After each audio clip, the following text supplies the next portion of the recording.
Это ад, позорище и бескультурье. Досмотрите это видео до конца, и вы узнаете, как о таджикском аэропорте отзываются гости и местные жители. Подписывайтесь на наше обновление, чтобы всегда оставаться в курсе событий. На днях в группах таджикского сегмента Facebook активно обсуждалась уже наболевшая для всех тема. Это работа международного аэропорта Душанбе. Опубликованный пост одного из пассажиров Никиты Макаренко разлетелся подобно вирусу. Мужчина признается в любви к Душанбе, но отмечает отсутствие порядка, битву за паспортный контроль, давку и коррупцию. Душанбе, я вас люблю. Не сочтите за упрек, но с аэропортом надо что-то делать. Это ад. Впечатления для тех, кто приезжает в страну, самые неприятные.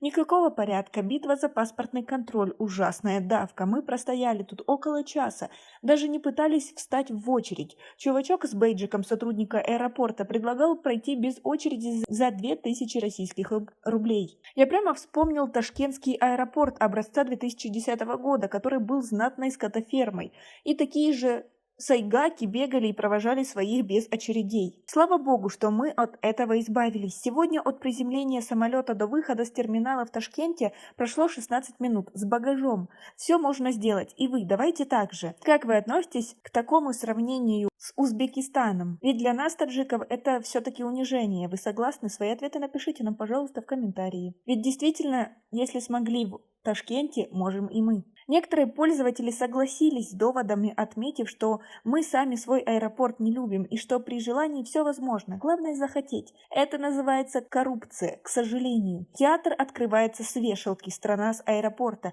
Душанбинский международный аэропорт – это позорище, вымогательство, низкий уровень обслуживания, высокие цены на билеты. Были и те, кто увидели проблему не в аэропортах, а собственно в самих пассажирах и в отсутствии культуры поведения. Вылет из любой страны в страны Центральной Азии. Я из Узбекистана, но думаю, плюс-минус ситуация одинаковая. Это ад, и именно благодаря отсутствию культуры большинства граждан этих стран. Это мое личное наблюдение. Они умудряются чуть ли не обстановку для квартиры в ручной клади переть, хоть место в салоне не резиновое, не умеют стоять в очередях, орут, ругаются, пихают чужие вещи, лезут, всегда лезут до пролом, что в самолет, что из самолета, хоть он даже еще не остановился. Правильно говорите, нужно с рождения учить стоять в очереди. Все рвутся к контрольно-пропускному пункту, отталкивая друг друга, даже не уступают беременным женщинам или с грудным ребенком, не говоря о стариках и престарелых людях. Якобы самолет улетит без них. Какое с одной стороны смешное зрелище, и с другой стороны так стыдно за поведение своих. Это просто позор. Описал ситуацию один из пользователей. Некоторые читатели и вовсе не питают надежд и иллюзий, отмечая, что изменений не придется ждать даже через десяток лет.